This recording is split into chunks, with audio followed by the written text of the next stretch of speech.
જિલ્લા કલેક્ટર આનંદ પટેલની સૂચનાથી ખાણ ખનીજની ગેરકાયદેસર ચોરીને અટકાવવાના હેતુ સાથે બનાવવામાં આવેલ ટાસ્ક ફોર્સ દ્વારા નિરોણા વિસ્તારમાં દરોડા પાડી અને ગેરકાયદે રેતીનું ઉત્ખનન કરવામાં આવતું હતું, ત્યારે 44 લાખની કિંમતની મશીનરી કબજે કરી પોલીસ સ્ટેશનમાં જમા કરવામાં આવી હતી. તેમના સંચાલક અને ડ્રાઈવર સામે કાર્યવાહી કરવામાં આવી છે.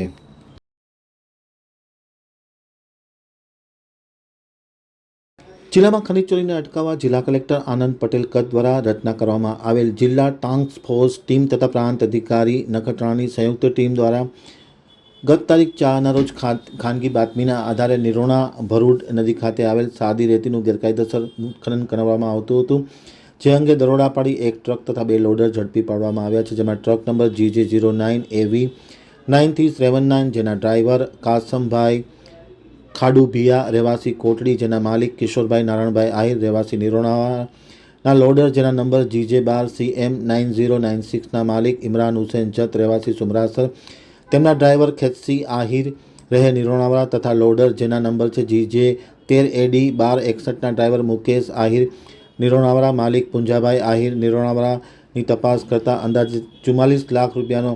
આ કિંમતી મશીનરી કબજે કરી પોલીસ સ્ટેશનમાં જમા કરવામાં આવે છે અને ખાડાની માપણી કરી આગળના દંડની કાર્યવાહી માટે ભૂસ્તરશાસ્ત્રી ભુજને જાણ કરવામાં આવેલ છે.